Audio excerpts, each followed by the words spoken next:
Bonjour à toutes et tous, vous écoutez First Print, votre podcast comics préféré pour un nouvel épisode thématique. Un jour, il faudra que je trouve un nom à cette série de podcasts qu'on est en train de faire sur First Print, la loi du marché ou la loi des marchés, je ne sais pas, quelque chose comme ça. Puisque, vous le savez, on aime analyser un petit peu ce qui se passe dans le marché de la bande dessinée et plus particulièrement le marché des comics. Et en cette période un petit peu de rentrée 2024, on s'est dit avec Xavier Gilbert que ce serait bien de se reposer un petit peu pour faire un premier point, un état des lieux à mi-parcours de l'année 2024 sur ce qui se passe un petit peu justement pour les comics et la bande dessinée en général. Donc vous l'aurez compris, ce podcast, je ne suis pas seul pour le faire, il faut qu'il y ait un interlocuteur avec moi et cet interlocuteur, pardon, c'est un habitué, c'est Xavier Gilbert. Salut Xavier. Hello. Tu vas bien ? Ça va, de retour sur le canapé. Ça fait très longtemps que t'es pas revenu sur ce canapé, effectivement. J'espère que tu reprends tes aises, que tu n'as pas oublié un petit peu tes marques. Écoute, comme à chaque fois, je regarde ce qui change dans l'appartement, je regarde les livres qui s'accumulent. Oui, c'est vrai. Voilà, les Lego aussi un petit peu. C'est vrai, ça trahit un petit peu. Voilà, les à côté des bouquins, ce sont les Lego dans ce studio. Hein, appelons ça, soyons professionnels. Xavier, ça fait quelques mois quand même, je crois que tu n'étais pas venu à nos micros. J'espère que que tout se passe bien pour toi de ton côté. Et c'est vrai que j'ai fait un podcast là qui était mis en ligne il y a très peu de temps où on a reçu Magali Saint-Laurent de GFK que tu as écouté également. Je veux savoir si toi, vu que tu en fait es responsable, hein, tu fais l'étude, tu travailles avec eux justement pour faire l'étude du FIBD chaque année. Est-ce que tu voulais apporter quelques précisions, quelques ajouts sur la discussion que j'ai pu faire avec eux? Déjà rappeler simplement que c'est un partenaire essentiel puisqu'aujourd'hui c'est le seul panéliste qui propose ce genre de service de suivi des ventes. Donc c'est un passage obligé. Hein. Le podcast, non, c'est super intéressant de toute façon de les entendre, d'expliquer comment ça fonctionne, les attentes qu'ils peuvent avoir aussi. La seule chose qui m'a fait un petit peu réagir, c'est quand Magali dit qu'on peut faire dire n'importe quoi à un chiffre. Alors, elle a raison. Ce qui est techniquement vrai, oui. Techniquement, c'est vrai. Et toute la question, notamment quand on fait de l'analyse, c'est d'essayer d'éviter justement de donner l'impression d'être une vieille sorcière au fond d'un bois qui balance des phalanges, qui regarde et qui dit « Oh, il fera mauvais demain ». Voilà, le but, c'est de justement d'étayer, de renseigner, de qualifier cette donnée, parce qu'on a une donnée qui est dans laquelle justement on va rentrer dans les détails. C'est pour ça que toutes les questions que tu as pu poser sur les questions de segmentation, elles sont absolument essentielles. Et c'est pour ça qu'on regarde des segmentations. Hein. Moi, j'ai souvent l'habitude de dire que le marché de la bande dessinée, c'est un marché sur lequel coexistent et se superposent des réalités qui sont très différentes. Le comics dont on va parler forcément est une réalité particulière qui n'est pas la réalité du manga. On n'est pas sur les mêmes formats, on n'est pas sur les mêmes rythmes de parution. C'est la même chose aussi pour les albums franco-belges classiques qui fonctionnent sur un autre rythme et un autre type de format, des lieux de vente aussi qui sont différents. Et tout ça, ça cohabite. Alors c'est vrai que quand on regarde l'agrégat, on peut se demander parfois d'où viennent certaines évolutions. Et justement, tout l'intérêt, c'est de rentrer dans le détail, de réussir à comprendre, d'identifier les facteurs et souvent aussi d'en donner les explications. Alors moi, j'essaye si vous lisez des choses que je peux produire, j'essaie souvent de donner les infos et de dire voilà ce que j'en retire. Et le but, c'est justement de donner suffisamment d'infos pour que le lecteur puisse se faire sa propre idée. S'il a envie de dire non, je suis pas d'accord, je vois autre chose, libre à lui. Mais j'essaie moi souvent de donner au moins des éléments, d'expliquer la raison pour laquelle j'arrive à telle ou telle conclusion par rapport aux chiffres que j'ai. Et une des choses que je fais aussi beaucoup, c'est justement de remettre ces chiffres dans un contexte, dans une dynamique. Pas s'arrêter juste à une comparaison avec l'année précédente ou avec le mois précédent, mais plutôt de dire, voilà, sur une série longue, sur des choses qui sont plus longues, plus dans la durée, voilà comment ça se passe. Alors l'inconvénient, c'est que d'un point de vue médiatique, quand on regarde des choses qui bougent lentement, ça bouge pas du jour au lendemain forcément, c'est la définition. Hein. Le glacier se met pas à courir tout d'un coup, mais voilà. Mais je pense que c'est plus intéressant pour identifier quelles sont les grandes tendances qui sont les vraies tendances qui expliquent l'évolution du marché. Alors c'est vrai que je l'ai pas précisé en début puisque c'est pas la première fois que tu viens et tu commences à être un peu un invité récurrent de ce podcast et je te remercie d'ailleurs de toujours m'accorder de ton temps pour faire ce genre d'émission. Mais Xavier, tu rédiges sur du9.org, mais surtout on te retrouve sur les réseaux sociaux, donc sur Twitter et sur Blue Sky où tu faisais un point hebdomadaire que tu appelles jour de marché où justement à chaque fois tu analyses certaines tendances ou certains points particuliers du marché de la bande dessinée. Donc n'hésitez pas à suivre Xavier, même si vous n'êtes pas sur ses réseaux sociaux. Eh bien, il y a une bonne raison de s'y inscrire, c'est que vous pouvez aller le suivre si vous vous intéressez à ce genre de thématique. Et pour continuer, avant de passer simplement au segment du comics, quel est ton avis sur l'état du marché de la bande dessinée à l'heure où on enregistre ce podcast? Donc toi, en fait, vu que tu travailles avec GFK, tu as un peu les chiffres et les tendances de vente sur les 6 premiers mois de l'année.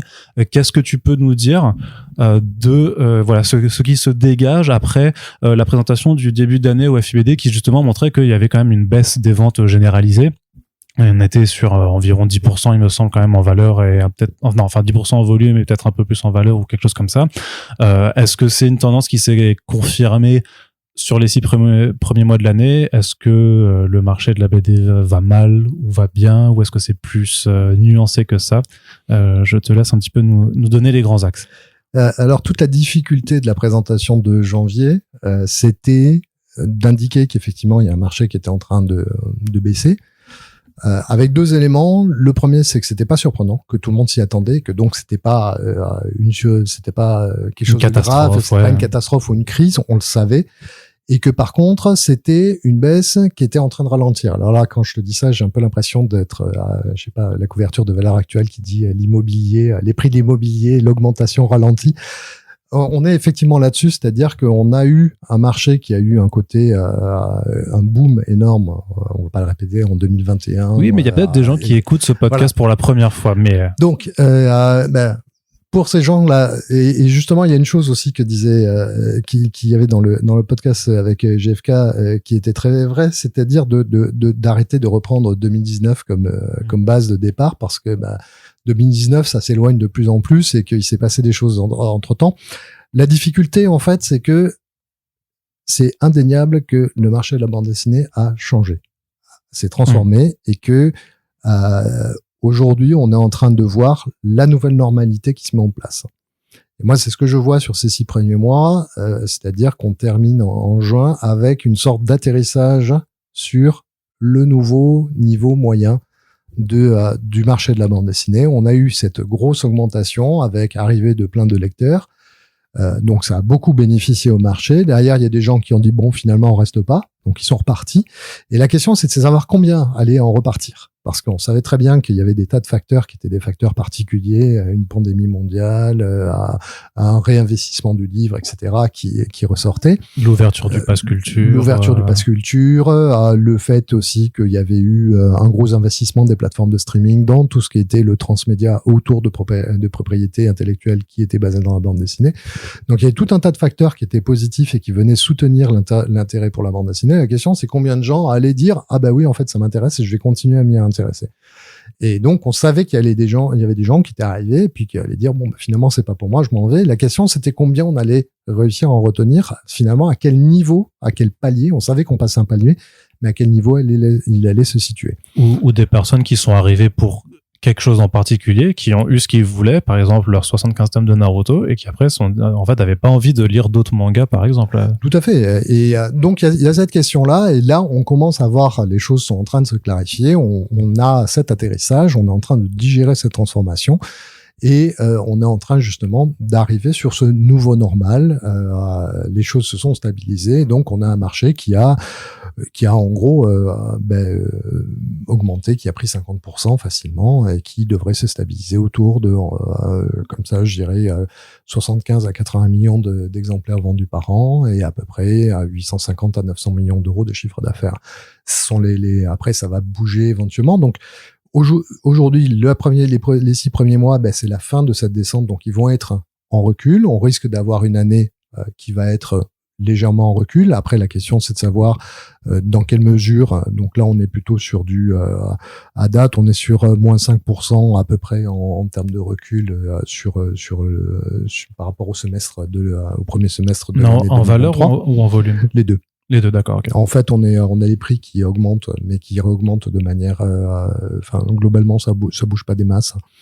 Ouais, c'est ça. Non, pardon, je rectifie. Donc, c'est moins 6% en volume et moins 1% en valeur. Donc, on est assez stable. Les prix, on est sur de l'inflationniste. On a 5% de progression, mais qui est stabilisé sur l'ensemble des segments. Il n'y a pas de segment qui tire vers le haut. Et voilà, la seule chose qui risque de faire une fin d'année un petit peu moins forte que celle de l'année dernière, c'est le fait qu'il n'y a pas d'Astérix. Ouais. Donc là, on risque de perdre 1 ou 2 points à nouveau.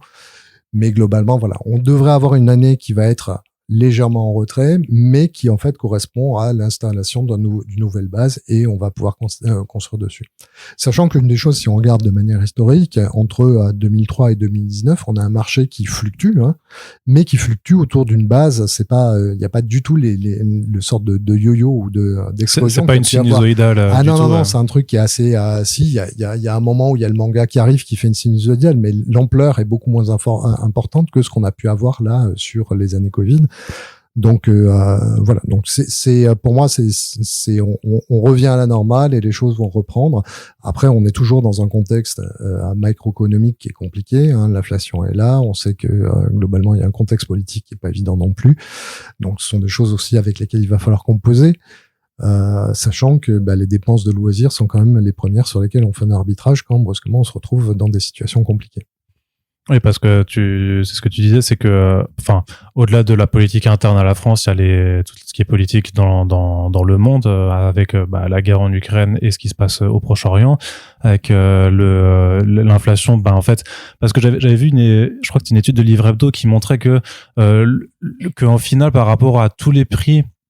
Alors, c'était peut-être pas Livre Hebdo, c'était quelque chose de plus généraliste, mais qu'en fait que le prix du livre, son augmentation avec l'inflation, elle était quand même très très inférieur par rapport en fait à l'augmentation du prix de d'autres choses vachement plus importantes, que ce soit des produits laitiers, ou des biens de première nécessité, et ce qui fait en fait que voilà, dans le budget des gens, forcément, si ton beurre il fait x3, c'est quand même ça que tu vas devoir acheter avant de penser au dernier tome de One Piece ou au dernier album de Batman. Et avec aussi, je pense, les JO, les Jeux Olympiques peut-être, qui ont, alors là peut-être dans l'autre sens, mais attiré l'attention de beaucoup de gens qui étaient finalement enthousiastes de suivre tout ça. Ça leur a peut-être aussi dégagé moins de temps et d'argent s'ils ont décidé d'y assister en présentiel, plutôt que d'acheter des bouquins.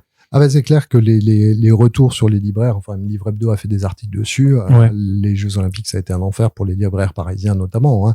Je sais pas particulièrement à Paris, j'imagine. Je sais pas comment ça se passe au niveau en province, ce que ça a pu être. Mais c'est vrai que sur le tissu parisien, ça a clairement été 2 semaines mortes pour beaucoup d'enseignes. Donc quelque chose qui va se traduire, tu penses, dans le prochain bilan GFK du FIBD? Alors il va falloir voir, parce qu'en même temps, alors c'est la question, c'est effectivement on est dans un contexte qui est compliqué avec donc comme tu l'as rappelé, guerre en Ukraine, je vais pas en rajouter avec les élections américaines. Oui, c'est vrai qu'il y a ça aussi qui risque d'être une source de tension aussi. Il y a toutes ces choses-là qui sont, c'est une année qui est compliquée. La question, c'est dans quelle mesure l'effet un petit peu euphorisant des Jeux Olympiques et avec des choses positives qu'il y a pu y avoir. On a vu pas mal de gens s'enthousiasmer pour la cérémonie d'ouverture et à des choses assez surprenantes qui sont arrivées à ce moment-là et auxquelles personne n'attendait. Gojira, par exemple, ou la mise en avant. Toi, t'étais content, non? Alors moi je suis pas très métal, moi j'avoue le Philippe Catherine en schtroumpf tout nu, j'ai trouvé ça absolument beaucoup plus génial, et voir tous les fachos et tous les conservateurs qui étaient en train de grimper au rideau en voyant tout ça, et parce qu'il y avait 2 drag queens en train de faire un catwalk, c'est amusant, mais voilà, il y a ce truc là où brusquement il y a une sorte de plaisir, de valorisation de tout ça, de la culture, du fait d'être français et tout ce que tu voudras, voilà, Donc je sais pas quel est l'impact. On sait que lorsque l'équipe de France de foot gagne à la Coupe du Monde, remporte la Coupe du Monde, ça joue pour des points de croissance, 1 ou 2 points de croissance sur l'ensemble du pays, ce que je trouve assez fascinant d'imaginer à quoi ça tient finalement. Donc je sais pas là-dessus quel va être l'impact de ce truc-là, si l'impact moral va contrebalancer l'impact économique effectif, c'est à voir.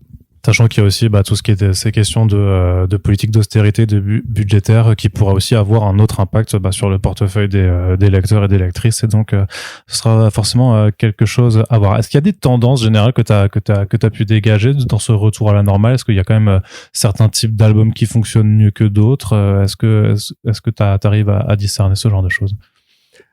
Comme ça, il y a rien de très surprenant. Enfin, il y a pas de choses de transformation majeure. On reste toujours, c'est le manga qui s'est établi comme étant très fort, qui reste très fort. C'est celui sur lequel il y a le plus de corrections aussi. Il est monté très haut, donc il descend un petit peu. Mais globalement, non, il n'y a pas de transformation radicale de ce que j'ai pu voir pour l'instant sur le début de l'année. Après, il faut bien voir que le manga, il est en régime établi, donc là-dessus, il y a peu de changements. Et sur les autres segments qui vont être la bande dessinée de genre ou la bande dessinée jeunesse, on a l'importance de la fin de l'année. Donc c'est sur la fin de l'année que vont sortir les grosses sorties, les gros titres attendus, pourtant qu'il y en ait. Non, il y a des surprises sur le premier. C'est vrai que la route adaptée par Cormac McCarthy, adaptée par Manu Larsenet, c'est le phénomène d'édition des 6 premiers mois. C'est clair que c'est le titre qui est arrivé et qui a très bien fonctionné. Il est très beau et c'est très noir. Voilà. C'est un ouvrage qui fonctionne bien avec un prix très élevé aussi. Encore une fois, on est sur des ouvrages qui sont au-delà de 20 €, et ça montre. Oui, parce que c'est, je crois, 30 € la version normale et plus de 40 pour la version limitée collector qu'ils ont sorti. Oui, donc c'est encore un titre qui vient battre en brèche l'idée d'une bande dessinée populaire avec un prix populaire, donc petit prix, dans lequel voilà, aujourd'hui les grands succès d'édition ces dernières années, ça va être l'Arabe du futur, Le Monde sans fin, La Route, sont des titres qui sont à des paginations, des niveaux de fabrication, mais aussi des prix qui sont beaucoup plus élevés que ce qu'on peut attendre habituellement. Ouais, 29,50 la version régulière et 39 la collector.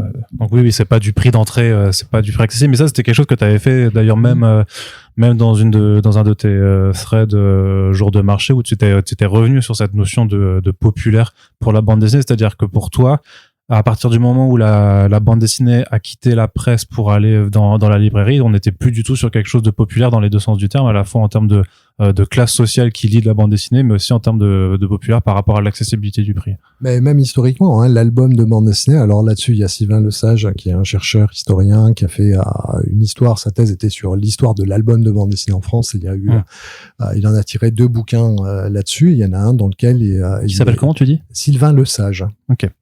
Qui est à l'université de Lille. Sylvain donc fait cette analyse comme quoi la naissance de l'album de bande dessinée après-guerre, c'est les albums d'étrennes, c'est-à-dire c'est à Noël, si t'as bien travaillé, on va t'offrir un album qui est un album récompense, donc c'est quelque chose qui est vu comme étant quelque chose de c'est pas voilà, c'est quelque chose de plus, c'est du premium, c'est du cadeau de belle qualité, et pendant très longtemps les premiers albums sont dans ces catalogues qui sont destinés à faire un cadeau de qualité pour l'enfant qui a bien travaillé, voilà. Donc on est déjà dans quelque chose qui est fort, et ça se retrouve, si tu regardes l'histoire aussi, et les hiérarchies culturelles, les hiérarchies symboliques, l'opposition qu'il peut y avoir entre les formats brochés comme les Lucky Luke par exemple, qui étaient vus comme étant donnés en station-service à l'époque. Tu faisais un plein, tu repartais avec une bande dessinée.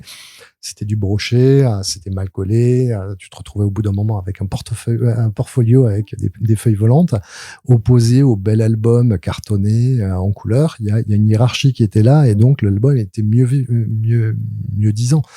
Pareil pour tous les petits formats, les Hakim, les trucs comme ça, soit les Fumetti, souvent des trucs italiens ou des trucs anglais qui étaient publiés même en kiosque, qui étaient distribués en kiosque et qui étaient bien vus, qui continuent. Il y a plusieurs personnes qui essayent dans le le monde de la bande dessinée de revaloriser tout ce qui était fait chez Algie France, etc. Ces petits formats qui ont toujours été vus comme étant en dessous de la bande dessinée. Il y a à chaque fois une sorte de mieux-disant, de hiérarchie culturelle qui s'instaure à ce niveau-là. Alors, sur le comics, comment ça se passe? Moi, je sais que j'ai fait, avec tes conseils et ta relecture, un article en début d'année où je titrais non, le marché des comics n'est pas en péril, parce que justement, en réponse à l'étude GFK qui m'avait aussi motivé pour faire cette interview, je voulais nuancer en tout cas le propos alarmiste que certaines autres personnes ou médias avaient tenu en disant que voilà, c'était le comics ne fonctionne plus, c'est une catastrophe, parce qu'on voyait des chiffres effectivement très forts dans le sens où on avait du moins 40% de ventes en volume et ce genre de choses là.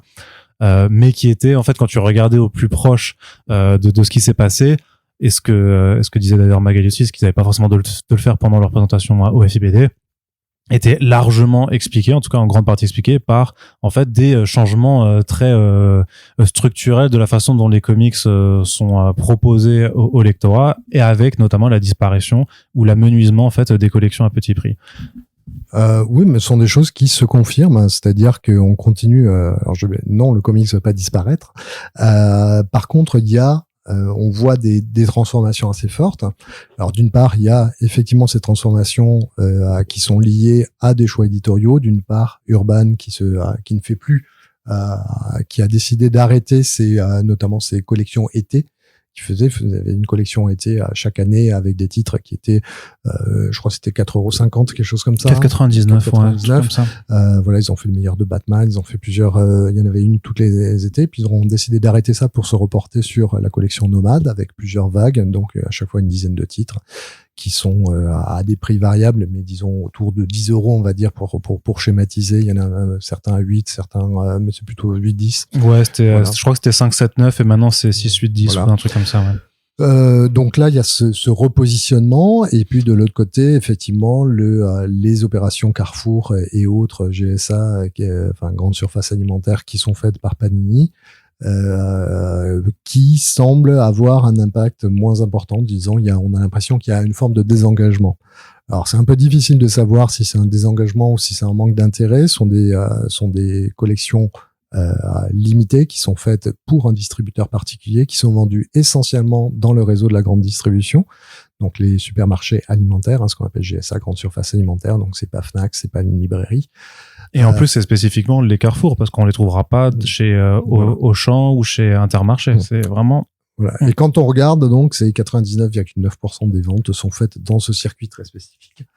Et ce qui se passe là-dessus, comme sont des choses qui sont faites par rapport à une demande spécifique, c'est un seul tirage, il n'y a pas de retirage. Donc on est sur un schéma qui est très particulier. C'est pas comme si vous faites un livre qui sort, qui marche bien, La Route de Larsenet, il y a probablement eu un retirage, et puis s'ils continuent d'en vendre, ils vont continuer à faire des retirages. C'est le cas par exemple sur Le Monde sans fin, qui a atteint 1 million d'exemplaires vendus, alors que le premier tirage de mémoire était de 120 000 exemplaires, parce qu'ils pensaient pas qu'ils en vendraient autant. Donc je peux vous dire qu'ils en ont fait des retirages derrière pour s'assurer la présence continue du livre. Là, on est sur des collections qui ont une vocation d'existence éphémère. D'ailleurs, quand on regarde au niveau des ventes, elles sortent généralement autour de avril-mars, enfin la fin du premier début avril. Ouais, souvent au printemps la première. Ouais. Voilà, printemps, et globalement fin juin, on a quasiment l'intégralité on a atteint le niveau de vente quasiment total qu'il pourrait y avoir dessus. Donc là-dessus, il y a des chances que ce soit l'ensemble du tirage qui est épuisé. Et c'est pas qu'il n'y a pas de demande, c'est simplement qu'à un moment, on a vendu tout ce qui pouvait être vendu. Donc c'est cet aspect-là qui est un peu difficile à juger. Ce qu'on voit, c'est que la vague 2023 a eu des niveaux de vente qui étaient bien plus bas, qui étaient 3 fois moindres que les vagues des années précédentes. Donc il y a quelque chose même en Carrefour. Ouais. Même un Carrefour. Alors la question c'est, est-ce que d'un côté c'est du côté de Panini qui a décidé de réduire la voilure en disant c'est trop cher de faire un tirage à 600 000 exemplaires, on va faire plus qu'un tirage à 200 000. Ça je ne sais pas. Ou est-ce qu'il y a eu un manque d'intérêt? Toujours est-il que comme là-dessus, que ce soit Carrefour ou Panini, ils sont à l'écoute aussi des attentes, on peut légitimement supposer qu'il y a un intérêt moindre pour ce genre d'opération aujourd'hui. Et donc l'opération là qui est apparue récemment, qui tourne autour de Deadpool, est une opération qui est plus dans l'ordre de ce qui s'est passé en 2023 que les grandes vagues qu'on avait pu avoir sur 2021, 2022, 2023, qui représentaient des chiffres de vente d'à peu près 600 000 exemplaires accumulés et qui, sur le marché du comics, correspondaient à une augmentation, à un boost assez inattendu. Donc là-dessus, on a vraiment, à nouveau, c'est le choix d'un acteur de modifier quelque chose qui a un impact très fort sur la volumétrie, mais pas sur le côté structurel du marché. Et avec toute cette question-là, puisque toute l'idée de cette stratégie d'aller voir les GSA, bien sûr, c'est de faire du chiffre du côté de Panini, mais on peut aussi imaginer qu'il y avait l'idée d'essayer de faire du recrutement de nouveaux lecteurs, sauf qu'on se rend compte que c'est très discutable, d'une part parce que les GSA ne proposent quasiment que ce genre d'offres. Donc, si vous voulez acheter autre chose, c'est pas possible, ou alors faut découvrir un lieu où on va vendre du comics de super-héros, par exemple, de super-héros. Donc ça, c'est déjà la question. Et d'ailleurs, je me permets juste de te couper, mais c'est peut-être même tout le paradoxe, en fait, qu'il peut y avoir autour de ces opérations, notamment pour les grandes surfaces qui seraient situées dans des endroits où il n'y a pas une offre ou une accessibilité au reste du comics. C'est-à-dire que puisque je crois que c'était avec toi que tu nous expliquais que quand ça se trouve en supermarché, en fait, quand quelque chose se trouve en supermarché, quand une BD se trouve en supermarché, c'est qu'elle marche ailleurs, en fait. Oui. C'est du mainstream. Donc, ce que je veux dire, c'est que si tu as lu là les Marvel God ou les Marvel Deadpool cette année et que tu veux en lire d'autres, si t'es dans un coin de France, en fait, il y a juste ton grand Carrefour, mais il y a pas de librairie, il y a pas d'espace culturel, tu ne peux pas, puisque justement Carrefour ne propose que cette collection et n'ira pas proposer ne serait-ce que les autres Marvel Pocket ou les autres albums un peu must-have qui sont un peu prix d'entrée de Panini. Vu que tu ne peux pas les trouver, ça ne peut pas recruter en tant que tel. Donc ce sont des gens qui vont que acheter leur collection annuelle et puis rien d'autre, mais pas parce que forcément ils en ont pas envie, mais parce que si ils prennent pas sur eux d'aller faire la démarche, on ne leur propose pas. Ouais. Oui, c'est le paradoxe de la grande surface alimentaire, donc de la GSA, c'est que d'une part, c'est effectivement un levier incroyable pour toucher un public extrêmement large. Et en même temps, c'est un réseau qui est extrêmement exigeant et qui va uniquement mettre en vente, notamment du côté du livre, que des choses qui sont déjà des succès par ailleurs. Je vais ressortir toutes mes excuses aux habitués de ce podcast. Ceux qui écoutent depuis 2 ans, ils connaissent. Mais voilà, c'est ce titre qu'il y avait dans Livre Hebdo en disant la bonne santé du bio met à mal la librairie dans le réseau des GSA. Pourquoi ? Parce qu'en fait, le but, c'est une rentabilité au mètre linéaire. Si vous avez 2 mètres d'étagère, il faut un truc qui génère beaucoup d'argent. Et si le livre génère 10 € au mètre et que le bio fait 15, vous allez mettre du bio plutôt que du livre. La GSA, c'est du rayonnage et on vend du rayonnage et le but, c'est d'être le plus efficace en rayonnage. Et si votre livre, si le comics n'est pas efficace en rayonnage, on le met pas. Ce que ça veut dire, c'est que historiquement, quand The Walking Dead a commencé à bien fonctionner, on a trouvé The Walking Dead en GSA. Quand Naruto a bien fonctionné, on a trouvé Naruto en GSA. Mais c'est pas la GSA qui décide de pousser de la bande dessinée, qui en fait un levier. En fait, c'est le bonus. Si vous arrivez à un certain niveau, vous allez gagner, vous allez tu débloques le bonus. Et là, ce qu'on a, c'est qu'il y a eu un produit qui marchait bien, qui était ces produits de collection à 3 €, qui marchent bien, mais les GSA n'avaient aucun intérêt de mettre des choses à côté qui, elles, allaient prendre la poussière et pas faire. Ce qui est important, c'est la rotation, puisque la rotation, si vous avez un bouquin qui reste en rayon pendant longtemps, c'est ce qu'on appelle techniquement une immobilisation, c'est-à-dire vous avez de l'argent qui ne bouge pas, alors que quand vous avez de la rotation, à chaque fois que vous avez un livre qui part et que vous en remettez un, vous avez gagné un petit peu, comme vous avez fait un bénéfice sur chacun des bouquins. Donc un bouquin avec une rotation élevée, c'est bien parce qu'en fait, à chaque fois que vous en vendez un et que vous en remettez un en rayon, vous gagnez un petit peu d'argent. Et c'est ça vers lequel tend la GSA, et c'est pour ça que on a ce truc très particulier d'avoir à la fois une surface d'exposition énorme pour des gens qui peuvent, comme tu le dis, avoir des difficultés à avoir accès à de la bande dessinée, mais qui n'ont accès qu'à ça, et pour lesquels, si jamais, alors ça c'est déjà une première chose, c'est-à-dire que c'est une offre très limitée pour les gens qui ont peu accès à des lieux de vente de produits culturels, et pour ceux qui auraient accès à des ventes d'autres lieux, qui pourraient aller se tourner vers le reste de l'offre, il y a un gap énorme entre cette collection à 3 €, format souple, et le standard éditorial qui se trouve dans les librairies, qui va être un standard éditorial à 15 ou 20 euros pour le voilà. Ouais, même 17 à 20 euros maintenant. Voilà. Il y a plus. Donc on est clairement dans un truc où on va passer du simple au x5, et c'est vrai que ce saut il est difficile à faire. Alors voilà. Juste en précision que c'est le prix de lancement qui est à 2,99. Après, techniquement, au bout de 3 mois, il passe à 10. Mais comme tu l'as dit, au bout de 3 mois, en général, les gens qui les voulaient les ont tous achetés. Et je pense pas qu'il y en ait énormément qui se vendent à 10 euros. Non, quand on regarde les prix moyens sur l'ensemble de la collection, on est à 3. Donc, en gros, quasiment tout est écoulé à ce moment-là. Et ça, donc, comme je disais, pour revenir, parce qu'on va essayer de reboucler on a ce changement au niveau du Urban qui a décidé de mettre en place un format poche. Alors, Urban, de toute façon, ne faisait pas ce genre d'opération qui était d'opérations uniquement destinées à la GSA. Ouais. Toutes ces opérations étaient, quand même, et à petit prix, étaient des opérations qui impliquaient également des libraires, donc qui fonctionnaient bien en GSA, mais qui fonctionnaient aussi chez les libraires. On n'était pas à 99,9% de vente en GSA, on était plutôt à 25, 26.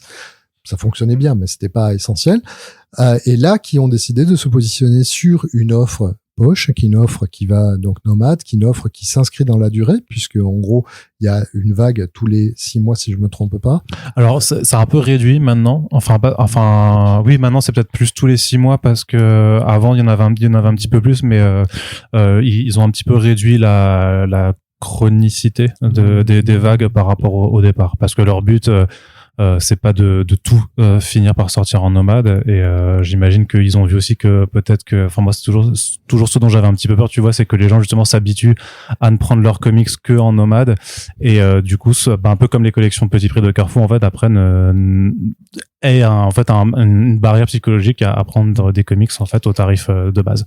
Oui, après le format nomade, c'est un format poche, c'est un format anthologie, c'est un format qui en termes de propositions ici pas dégradé, mais il est plus petit, alors que parfois il y a des offres Carrefour qui sont finalement, en dehors du fait que c'est souvent du souple, on est quand même sur des formats qui sont en termes de taille. En termes de taille. Ouais. Là, on a vraiment la volonté d'un format poche. Alors ça, c'est une sorte de grand rêve de la part de la bande dessinée de réussir à exister en format poche.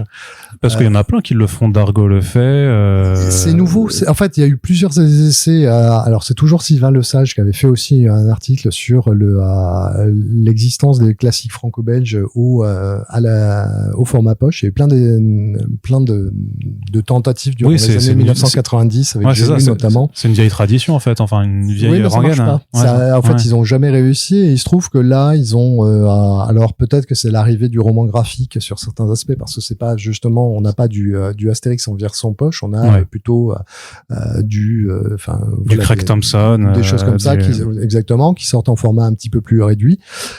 Sur le comics, je pense que ça peut aller. Alors parfois vieillissant, je trouve parfois que ça écrit un peu petit.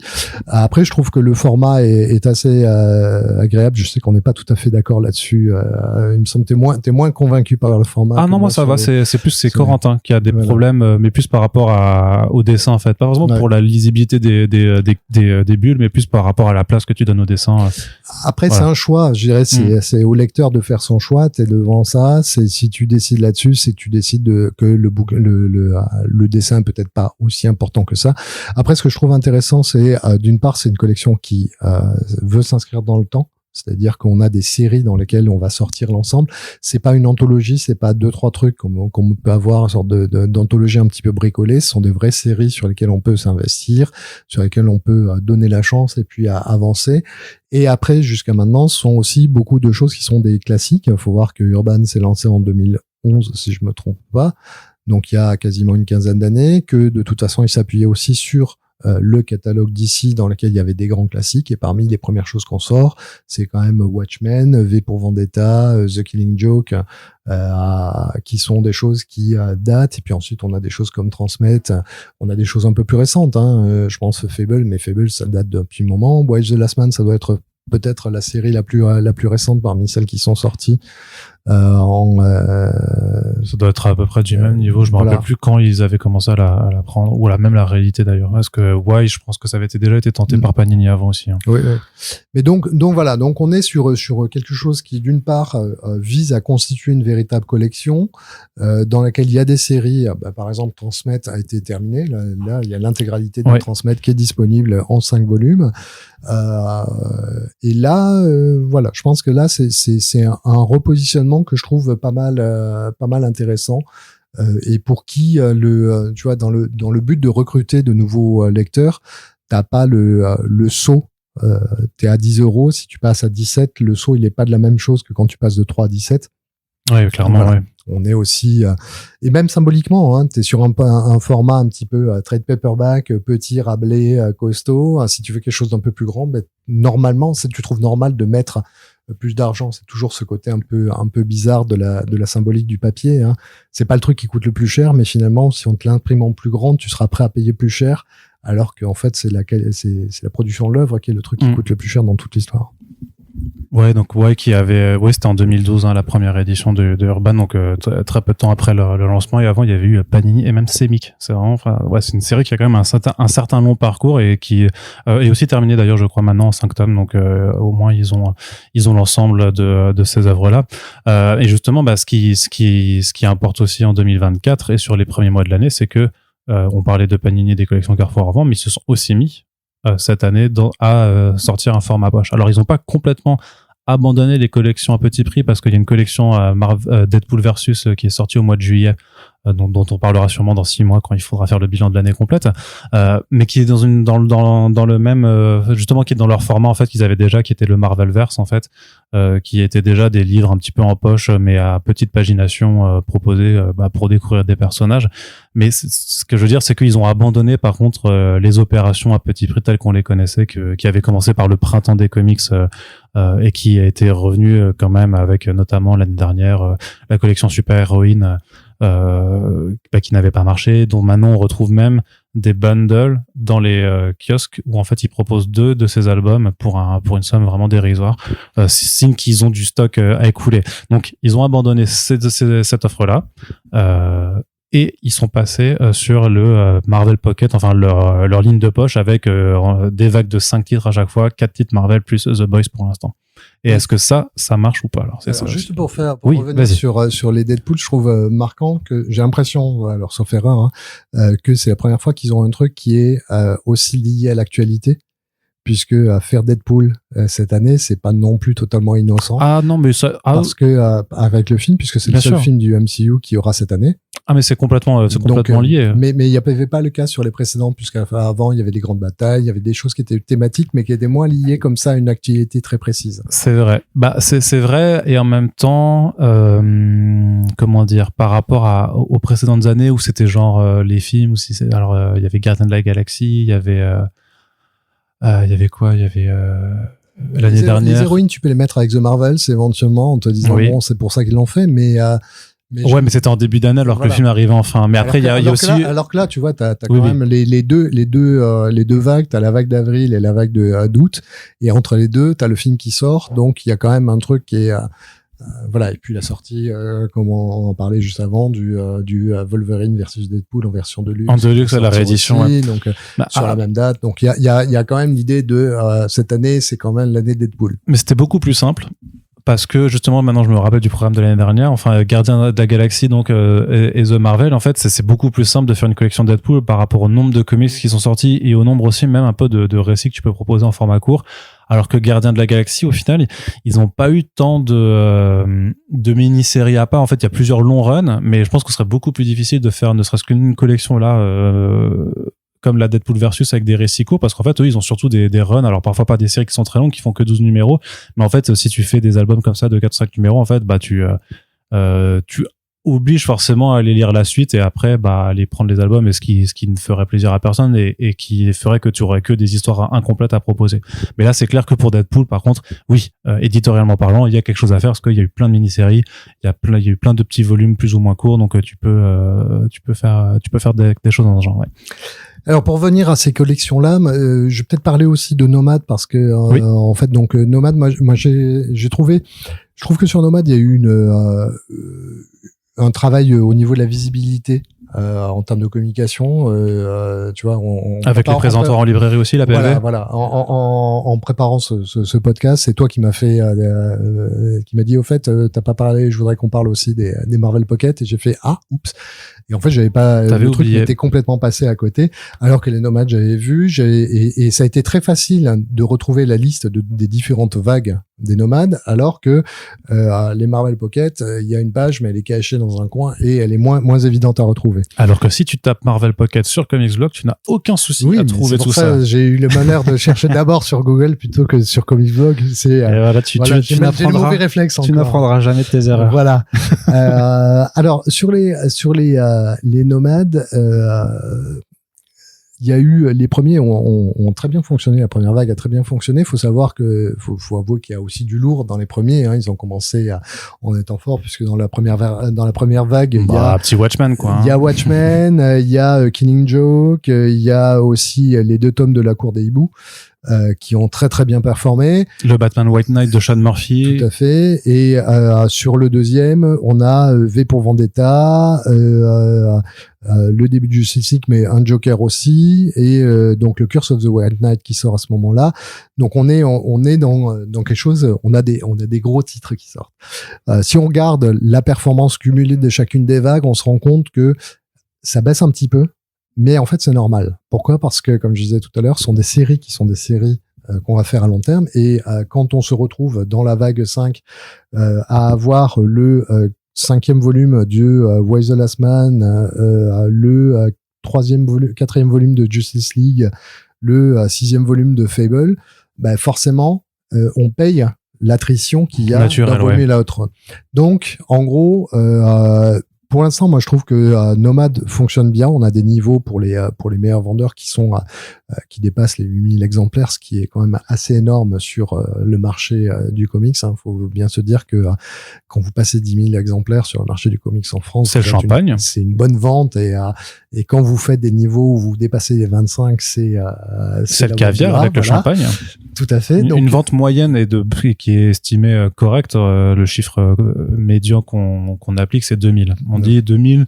A priori, l'éditeur est rentable sur son titre.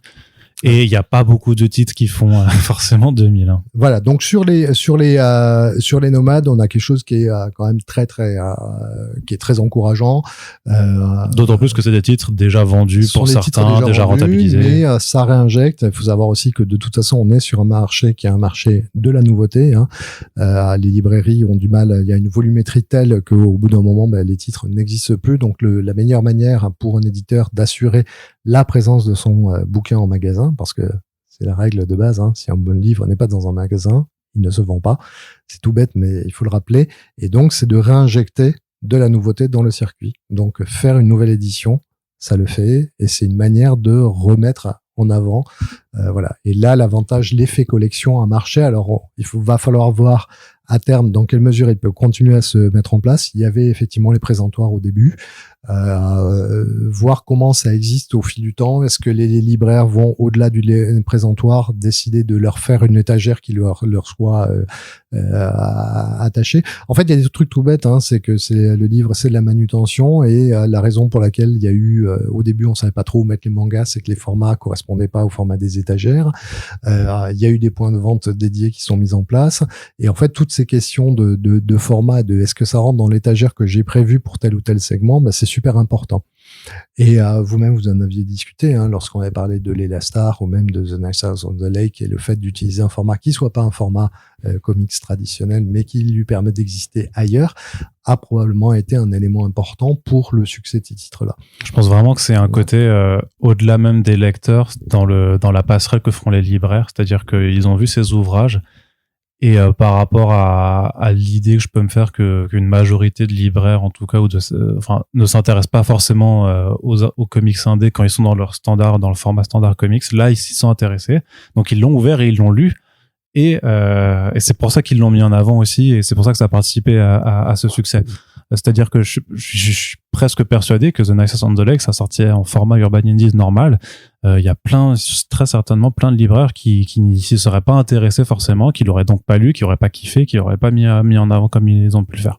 ça reste une théorie. Voilà. Alors une fois parlé de Urban Nomads, où moi je vois des choses très très encourageantes avec avec ce petit bémol qui est que la performance des vagues, elle est forcément impactée du fait qu'on est sur des suites.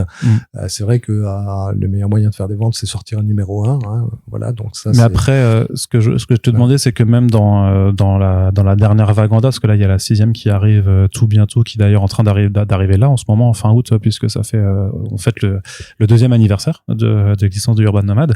T'avais quand même dans la dernière du Super Sons ou Batman sombre reflet ou du Mystère Miracle qui sont des one shot pour le coup ou des tomes 1. Est-ce que tu vois que leur volume de vente sur par exemple les 2 premiers mois serait moins important que par exemple que les titres de la vague Urban Nomad 1 sur la même durée? Je sais pas si ma question est claire. Oui, alors j'ai pas forcément les chiffres sous les yeux pour ça. J'ai l'impression, si je compare avec la vague 3 par exemple, on est sur des choses qui sont comparables, c'est-à-dire on reste au-dessus des 2000 exemplaires, hein, donc ça reste ça serait le minimum, un bon succès. Il faudrait regarder plus en détail. Moi j'ai pas l'impression, après le truc qu'il y a, c'est que c'est difficile de comparer un titre à un Watchmen à un autre titre. On va pas comparer Mystère Miracle à Watchmen, c'est sûr. Mais je pense que tu vois, pour un Mystère Miracle, je trouve en voyant les chiffres de vente qu'on a qui sont effectivement plus de 2000 ou plus de 3000 exemplaires, c'est bien pour un titre qui même dans la cosmogonie c'est un truc particulier, hein. On est sur le Fourth World, on est sur du Kirby, des choses qui sont moins mainstream. C'est pas un titre Batman. Non, c'est sûr, ouais. Voilà. Tu vois, autant d'avoir du Batman qui fonctionne bien, ça me surprend moins. Avoir un Mystère Miracle et des titres comme ça qui finalement réussissent aussi à marcher, c'est là que tu vois que l'effet de la collection pourrait être bénéfique. Peut être bénéfique, c'est-à-dire une collection qui est non seulement une collection d'accès à petit prix, mais aussi il y a pas mal de gens qui parlent de la constitution d'un corpus de référence. Tu vois, c'est la même chose quand tu as des collections type la Pléiade. Alors la Pléiade, mais tu vois, quand t'es dans la Pléiade, ça veut dire quelque chose. Mais certaines collections comme ça, d'une certaine manière, c'est une collection. Si c'est là-dedans, c'est que ça a dû être un classique. Tu vois, c'est là-dedans, ils sortent vraiment les trucs qui ont bien marché auparavant. Bien.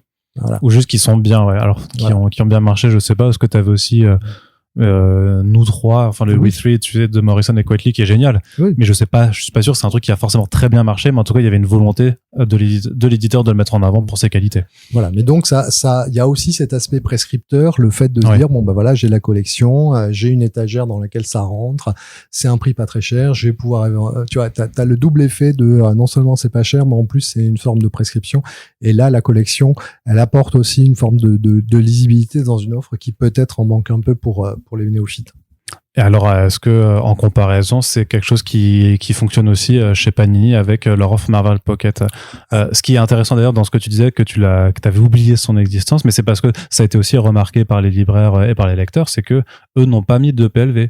Ils n'ont pas fait de PLV pour leur collection poche, et du coup les libraires ont dû un peu se débrouiller, et souvent en fait tu voyais les présentoirs Urban Nomad avec les bouquins Marvel Poche dessus. Pour remettre une pièce sur le fait que la PLV c'est super important, il y a un éditeur qui s'appelle Bayard qui est très fort pour faire une PLV spécifique, donc Mortel Adèle qui est était chez Tourbillon, qui avait copié le modèle Bayard, qui a été racheté par Bayard, qui est devenu indépendant. Le format Mortel Adèle, le format Anatole la Tuile, Tom Tom et Nana, tous les trucs Bayard, c'est un format spécial qui a un présentoir spécial qui est forcément qui est extrait et qui permet d'être mis en avant, permet d'exister, et qui pour les parents, notamment sur un public comme ça qui va être très un public d'acheteurs, ce sont pas les enfants qui achètent, sont les parents, ça joue le rôle de prescripteur, ça te dit voilà, vous savez en plus que c'est Bayard, que quand vous achetez du Bayard, vous allez pas avoir du gore, vous allez avoir des choses qui vont être très bien pour vos gamins, vous n'avez pas à vous prendre la tête, et vous avez toute une collection, toute la collection est là. Et donc, vous êtes avec le gamin, et s'il n'y a pas le Mortel Adèle 25 que vous voulez acheter, vous allez peut-être prendre un Anatole la Tuile parce que c'est dans la même collection et que c'est peut-être pas mal, et qu'il y a Junior qui le veut, et que tiens, je vais te prendre quand même un bouquin. Mais ça joue parce que ça... Très vieille France, le Junior, quand même. Hein. Voilà, écoute, je trahis mon âge, et voilà. Et pour le coup, j'ai effectivement une nouvelle génération derrière qui suit, donc il y a du Junior aussi. Mais non, mais ce que je veux dire, c'est que ça joue beaucoup, notamment notamment quand on est sur une offre qui est pléthorique comme l'est l'offre en bande dessinée aujourd'hui. Il y a plein de gens qui vont vous dire, si vous discutez autour de vous à des gens qui lisent pas de bande dessinée, le premier truc, c'est un peu comme s'ils parlaient du jazz. C'est moi, la bande dessinée, j'y connais rien. Qu'est-ce que tu as à me conseiller? Voilà. Mais le fait de j'y connais rien, c'est quand même un truc qui va revenir assez fortement parce que justement, il y a beaucoup de choses. Et donc, moi, ce que je voulais revenir avec toi, c'était sur les Marvel Pocket. Ce que tu avais pu regarder. Sur les Marvel Pocket, c'est difficile d'avoir du recul parce que la première vague, elle date d'avril, donc on a juste 3 mois. Pour l'instant, moi, j'ai l'impression que c'est une offre qui est beaucoup plus ciblée. Notamment sur la première vague, il y a quand même 2 volumes. Tu dis, il y a 4 volumes super-héros, mais il y a 2 volumes d'Ultimate Spider-Man. Parce que c'est une série très populaire, qui je pense était très demandée parce que sinon, pour y avoir accès, c'était soit des volumes Marvel Deluxe, donc dont le prix c'est une 30aine d'euros, et sinon des omnibus. Et les omnibus, on est sur alors je sais plus si c'est 90 € ceux-là, mais en gros c'est un format de lecture qui est qui se destine à ceux qui sont déjà convaincus. Bon, alors pour l'instant, moi j'ai pas le sentiment que ça marche mieux qu'un Urban Nomad, même si c'est très attendu ou autant. En fait, le truc c'est à nouveau, c'est comment est-ce que tu compares. Il faut trouver du comparable. Si je compare Ultimate Spider-Man avec Mister Miracle, ou est-ce que je le compare avec un Watchmen en termes d'attente? C'est plus cet aspect-là. Je pense que la comparaison avec le Batman de la cour des hiboux serait pas déconnante, tu vois. Pour l'instant, on n'y est pas. Ouais. Mais ça fait 3 mois alors que l'autre est sorti depuis 2 ans, donc il faut voir comment ça va. À nouveau, ces traits sont des choses sur lesquelles l'effet collection joue. L'effet installation aussi, il faut que les libraires s'habituent. Moi, je pense, d'un point de vue, en faisant du marketing à 2 balles comme ça en début d'après-midi, pour moi, je pense que 5 volumes, c'est pas assez en termes de vagues. Tu penses qu'il aurait fallu être plus ambitieux? Parce qu'après, ils ont par contre, c'est tous les 2 ou 3 mois, mais je pense que ce qu'a fait Urban au début, qui était tous les 4 mois une dizaine, il me semble, c'était quelque chose comme ça, ou les premiers. Tu vois, une dizaine de volumes, ça fait un truc. Ça prend de la place en librairie tout de suite aussi. J'avais discuté avec sur des choses, sur des romans de fantasy, d'adaptation, de trucs comme ça, avec un auteur américain qui me disait, le truc important à faire, c'est travailler sur des séries, faire des trilogies, et puis sortir ensuite de l'omnibus, parce que l'avantage de l'omnibus, c'est que ça te permet d'écrire ton logo à l'horizontale, et que comme ça, t'es visible dans les librairies, dans les librairies, et d'en sortir beaucoup, parce qu'au bout d'un moment, tu occupes un rayon d'étagère. Et ce truc-là, c'est important. C'est-à-dire, si tu sors 5 bouquins de temps en temps, finalement, ils vont disparaître. Si t'as 10 livres d'un coup, et c'est pour ça qu'ils avaient fait le présentoir, mais les livres, ils sont là, et au bout d'un moment, tu les mets, tu les exposes, et tu le vois très bien sur les mangas, les mangas, la manière dont les séries vont s'empiler, se mettre à côté, ça a un effet assez fort, et ça stabilise un espace. C'est pour ça que t'as même, les tourniquets One Piece, en fait, où tu peux mettre les 106 tomes sur un seul... Et puis les packs, les manières, en fait, tout le marché du livre, c'est faire les fourreaux, tu vois, pour mettre un bouquin sous fourreau, c'est aussi bien parce que ça crée un espace. Et puis tu remarqueras que quand tu tournes le fourreau, à ce moment-là, t'as le logo, t'as un truc qui dit, plutôt que d'écrire en petit sur le dos de mon bouquin où c'est pas très large, je vais faire quelque chose de plus gros et je vais gagner comme ça en visibilité. Les omnibus jouent aussi là-dessus, Quand t'as un omnibus, ça prend de la place. Après, là, t'es sur une offre de prix. Mais là, ils ont un format qui peut s'y prêter. Voilà. Moi, je pense que 5, c'est peut-être pas assez. Alors, ils ont The Boys qui fonctionne sur la notoriété, mais voilà. Pour l'instant, je suis moins convaincu. Après, techniquement, si je regarde, en regardant un petit peu, on voit quand même que notamment le premier tome de Ultimate Spider-Man et même le premier tome de The Boys se place assez haut dans le top des meilleures ventes de l'année à date, en tout cas. En tout cas, qui est sur les 6 premiers mois. Oui, c'est mais après c'est en comparaison, tu vois, tu me parlais de performance comparée, et puis de la question c'est quelles sont les attentes là-dessus, c'est tu peux dire oui, objectivement, oui, ils sont en plus ils ont dépassé les 2000, ils peuvent commencer à sabrer le champagne. La question c'est quelles sont les attentes par rapport à ça. Voilà. Et toi, tu penses alors que c'est quelque chose qui aurait pu être plus ambitieux? Moi, je suis très surpris parce que, enfin, après, j'en ai déjà beaucoup parlé, mais c'est ici dans les trucs auparavant, mais c'est de voir qu'aujourd'hui au cinéma, le MCU c'est la folie et que. Alors, c'est moins la folie aujourd'hui. Alors c'est moins la folie, mais ça a été, je veux dire, ça fait mine de rien 33 films qu'on baigne dans cet univers-là, et au niveau des bandes dessinées, finalement, ça c'est pas la folie, il y a pas de voilà, donc je suis un petit peu partagé. Je trouve que par rapport à la notoriété des personnages, voilà, autant je suis agréablement surpris de voir que V pour Vendetta continue de vendre bien, alors que c'est un bouquin que j'ai vu en plein d'éditions, et autant là, je trouve pour l'instant, hein, mais encore une fois, c'est que les 3 premiers mois, je dirais. Ouais, c'est bien, mais c'est pas top. C'est-à-dire que le bouquin ne se serait retrouvé que chez des gens qui étaient intéressés, que ça n'a pas forcément recruté alors? Oui, je sais. Après, peut-être que c'est une question de proposition, tu vois, mais je sais pas, parce que je me dis, bon, si je prends Spider-Man, Ultimate Spider-Man, alors c'est celui de Bendis, c'est ça? Ouais, Bendis et Mark Bagley, voilà. Donc c'est le grand classique, celui qui lance l'univers des Ultimates, si je me trompe pas. C'est ça, en 2000, ouais. Voilà, donc ouais, Toi, t'es pas forcément client, en fait. Non, c'est pas. Alors, c'est un truc qui est arrivé. Moi, je suis d'une génération, voire de 2 générations avant toi. Donc, ce sont des choses. Moi, je suis plus génération Claremont, que j'ai pris Bendis après, mais donc c'est pas un truc qui est important pour moi, aussi central que va être le Dark Phoenix et des choses comme ça. Donc,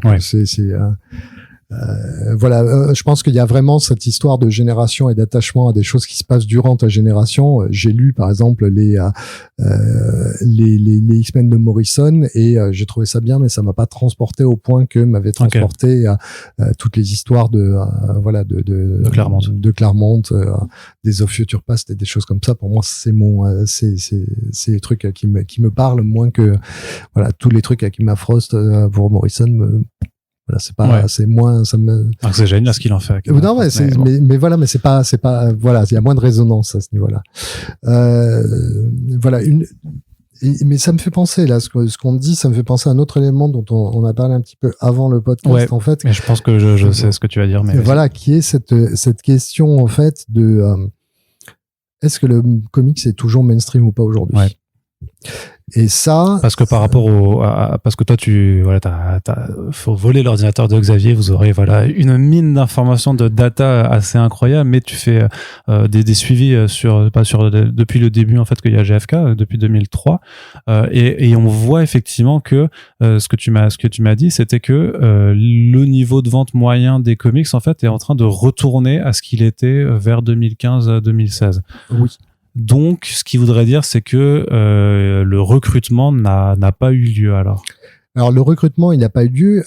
Le truc qui est très particulier, c'est qu'il y a, sur le comics, alors, on est d'accord pour dire qu'il y a une partie de la production comics qui n'est pas intégrée en comics. Ça, c'est les questions de segmentation, le fait que Garfield, que les Simpsons soient pas dans les comics, que des auteurs comme eux, Chris Ware, soient pas dans les comics. Daniel Close l'est parfois. Là, on a Monica qui est classée en comics de manière, je ne sais pas pourquoi, alors que tout ce que faisait Close chez Delcourt ou Cornelius. Non, Cornelius était en comics, mais Delcourt l'était pas. Donc voilà. Donc c'est un peu particulier, mais disons que quand on est sur GFK, l'avantage c'est que on peut discuter de de la pertinence de la segmentation. Par contre, elle a l'avantage d'avoir une cohérence dans le temps. C'est-à-dire que les Simpsons ou Garfield ne sont pas dans les comics, mais ils n'y ont pas été et ils ne sont pas rajoutés. Donc ça ne joue pas donc on reste finalement sur un ensemble qui est cohérent.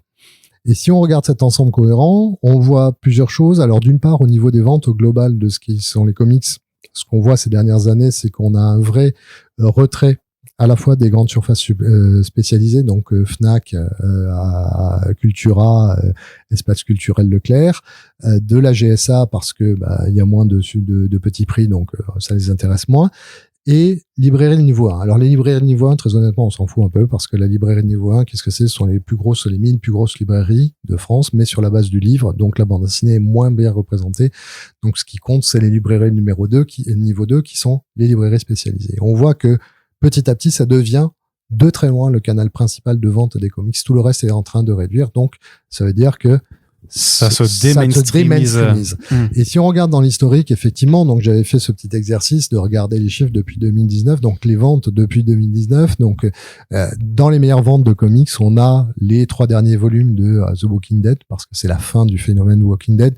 Et c'est bien que qu'on le mette dans l'arrière. Là, je rejoins complètement les gens de GFK en disant bon, c'est bien ça serait bien qu'on s'inscrive, qu'on laisse derrière 2019.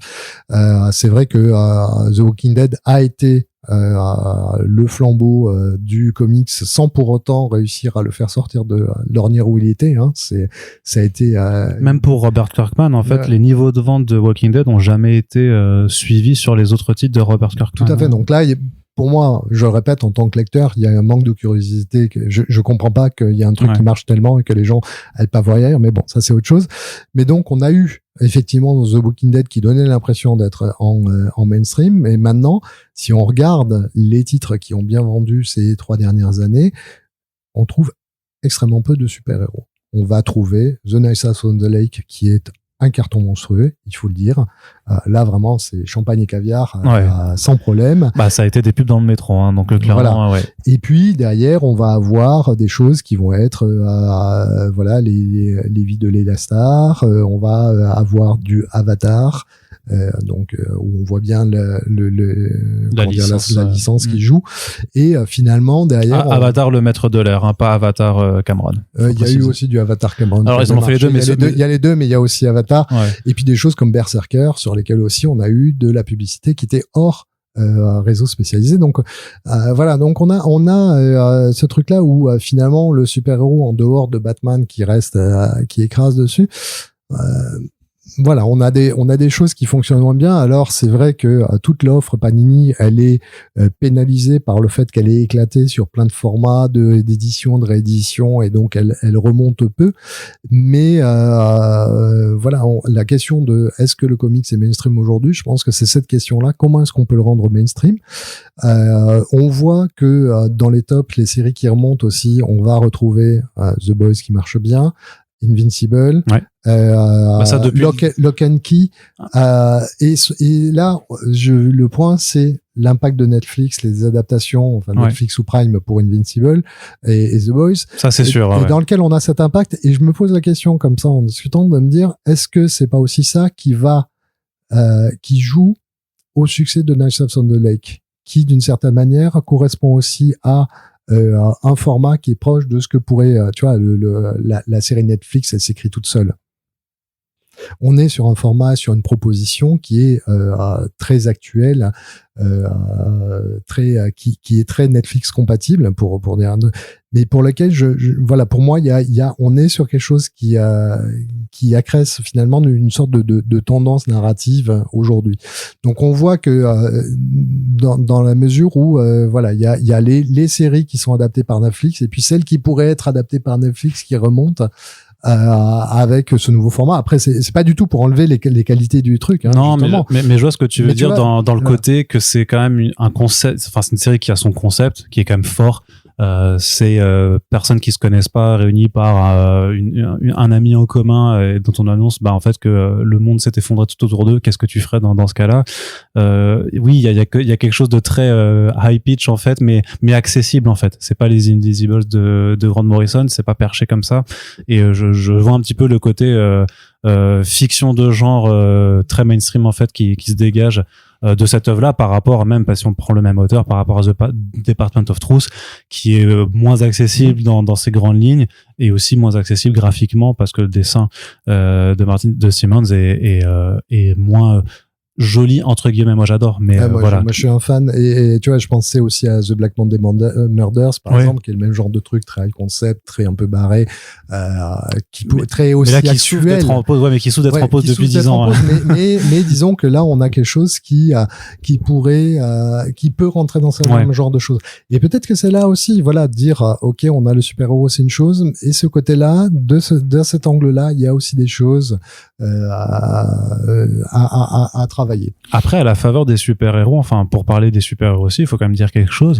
On a vu avec notamment The Boys et Invincible, et même Lock and Key a toujours été un succès parce que les gens ont toujours aimé Lock and Key, que ce soit chez My Lady et avec les rééditions de iComics. Et en plus, la série est pas une bonne adaptation pour le coup. Mais ce que je veux dire, c'est qu'on a vu que quand il y a des séries qui trouvent un certain succès et qu'elles sont généralement bonnes, ça peut avoir en effet un impact très positif, mais c'est pas systématique. Parfois, tu as des bonnes séries qui vont pas avoir de répercussions incroyables sur les ventes de comics. Par contre, ce qui est sûr, c'est quand une série c'est de la merde, personne n'aura envie d'aller lire les comics en disant vas-y, peut-être que c'est mieux. Et dans le cadre des super-héros, faut quand même aussi se dire que depuis Endgame, il n'y a pas eu non plus énormément si tu prends l'ensemble des films sortis, il n'y a pas eu, à part Spider-Man No Way Home, les Gardiens de la Galaxie 3 et là maintenant le Deadpool Wolverine, des succès monstrueux de box-office. Black Panther a bien marché dans le monde aussi, mais c'était pas un phénomène comme l'était le premier. Et donc, si tu pars d'un milieu en fait où c'est déjà difficile de faire lire des gens, quand justement Marvel Studios par contre ramenait tout le monde dans les cinémas, alors tu penses bien que c'est encore plus compliqué d'aller faire lire des super-héros, notamment chez DC, à part The Batman qui était très bien, mais où la continuité principale, où t'as enchaîné le Wonder Woman 84, le Black Adam, le The Flash et le Blue Beetle, où c'est rattache sur rattache complet, et où là personne se dit ah bah tiens, ils viennent de sortir quand même 2 volumes de Black Adam là en BD, j'ai envie d'aller voir. Bah non. Oui, tu vois, mais je vais encore ressortir. Mais dans le micro là. Ouais. L'argument, oui, désolé. C'est le fait que si tu regardes The Boys et que ça te plaît, tu vas prendre le numéro 1 de The Boys. Si tu regardes Sandman et que ça te plaît, tu vas prendre le numéro 1 de Sandman. Si tu vas voir Doctor Strange ou Wonder Woman et que ça te plaît, tu prends lequel? T'en prends. Il y a plein de. T'en prends un, mais tu vois, le truc qu'il y a, c'est que toi, je pense que non, mais le truc qu'il y a, si tu prends du point de vue des lecteurs, oui, t'en prends un. Si tu regardes du point de vue de son impact sur le marché, si t'as 10 ça dilue 15 bouquins, ça dilue. Ça va diluer. Et au lieu d'avoir un truc qui permet à un vendeur à la Fnac de mettre la série événement, le numéro 1, le machin qui va le mettre, et d'avoir un truc dans lequel tout le monde va se mettre dessus, tu as pas le même effet. Quand tu as Lock and Key qui sort ou Sandman, quand tu as Sandman, bah les gens ils vont lire Sandman. Alors bon, après, pas de chance. Le premier est quand même difficile graphiquement, même si au niveau scénaristique c'est incroyable, mais puis on peut dire aussi que il y a eu des spin-offs, il y a eu des suites, il y a ouverture, donc maintenant si tu regardes vraiment, si tu as une librairie qui propose tous les trucs estampillés de Sandman, techniquement tu peux aussi dire ok, mais c'est lequel le bon. Alors oui, t'as la série qui s'appelle vraiment comme ça, donc c'est plus simple, mais on peut te dire puis là le libraire peut avoir son rôle, faut qu'il fasse son travail, mais tu vois si tu vas voir je sais pas, tu parles de Black Adam, tu vas voir ton libraire, il va te dire c'est celui-là. Tu vois, autant si tu. Après, il y en a pas non plus 12 000 des Black Adam. Mais si tu prends d'autres trucs, tu vois, si tu prends Doctor Strange, c'est lequel qui correspond au film. Le truc, c'est que tu vois, là, c'est vrai qu'il y a aussi une nécessité de faire un travail éditorial, mais c'est vrai que, justement, pour pallier à ça, ce que Panini avait fait, c'était leur petits albums, ce qu'ils appellent les Marvelverse, où justement, t'as une sélection de cours d'histoire qui te permet justement, pas d'avoir l'histoire qui a servi d'adaptation au film, parce que souvent plus, notamment et de plus en plus avec Marvel Studios, en fait, ils font leurs propres histoires, en reprenant des petits bouts de plein de trucs à la fois, mais en te disant, t'as aimé ce personnage, tiens, voici un aperçu de ce que ça peut donner. Et il me semble qu'à l'intérieur, tu dois avoir d'autres indications. Mais par contre, pour The Batman, Urban avait fait une sélection de rééditions de bouquins où clairement, il me semblait qu'il y avait un stickers pour le coup, les albums qui ont inspiré The Batman. D'ailleurs, James Gunn sort aussi, enfin, James Gunn ne sort pas de BD, mais DC a annoncé récemment un pack de 4 bouquins Superman qui sont les 4 albums qui sont censés avoir servi un petit peu d'idée pour son film. Donc ça, je pense que c'est pas non plus ultra compliqué de dire pas forcément la BD qui a inspiré le film parce que c'est un peu mensonger, mais de dire voici l'une des BD qui a inspiré le film. Comme tu dis, ça demande du point de vue de l'éditeur de faire un travail en amont, et il n'est pas toujours fait. Et je pense il n'est pas toujours faisable aussi, je pense. Il n'est pas toujours faisable. Et je pense que effectivement, moi si tu regardes vraiment dans les meilleures ventes, tu vas retrouver vraiment le premier volume de l'intégrale de Invincible, le premier volume de The Boys, le premier volume de. C'est vrai qu'ils sont hauts, ouais. Et donc tu vois que ça marche bien et tu vois que globalement il y a un impact, et je pense que il y a quelque chose à travailler là-dessus. Alors c'est c'est un peu le retour de la vengeance de Vertigo quelques années plus tard, parce que mais voilà, c'est vrai que sur le super-héros, la question elle est assez étonnante. Voilà, c'est de voir que finalement ça marche moins bien, ou peut-être que ça a moins le potentiel de peut-être que le mainstream passera par des titres comme The Knives Out of the Lake. Même tu vois, on regardait Saga qui continue à bien fonctionner, mais Saga c'est pas du super-héros, c'est quelque chose c'est du space opéra bizarre. Oui, c'est ça, et c'est que même quand si tu regardes les titres qui se sont le mieux écoulés en début d'année, que tu enlèves les Urban Nomad et les Marvel Pocket, la majorité au final c'est des titres indépendants. Moi, je vois notamment, on parlait, il y a le Monica de Daniel Close, on voit le 3e tome de Berserker. Après, quelques titres vraiment très indés, comme Au-dedans ou It's Lonely at the Center of the Earth qui ont bien marché. Et puis, faut quand même commencer à descendre très très bas pour commencer à avoir les premiers titres de super-héros en termes de pure nouveauté. On voit le Riddler année 1, par exemple, qui est du coup dérivé de l'univers de Batman. Mais après, c'est vrai que même la série régulière Batman de Chip Zdarsky, faut descendre, faut commencer à descendre pour l'avoir. Alors après, là. Mais même dans les Nomades, si tu regardes Nomades, tu te rends compte que les plus grosses ventes, même en série, sur les séries, c'est clairement, ça va être du Fable, ça va être c'est pas Justice League.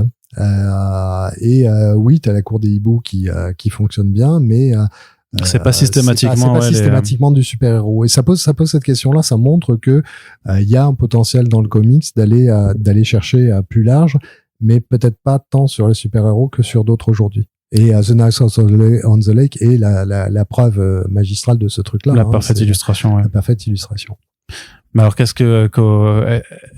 qu'il faut être alors, parce qu'on est quand même dans un monde binaire, est-ce qu'il faut être content ou pas pour le comics en France, ou même parce que le truc presque paradoxal de ce qu'on voit là, moi j'ai envie de dire qu'il faut s'en réjouir parce qu'on est toujours là quand même pour soutenir l'indé, parce que généralement la création indépendante et le creator own sont quand même plus intéressants dans ce qui narrativement, dans ce que ça apporte en termes d'expérience de lecture et tout ça.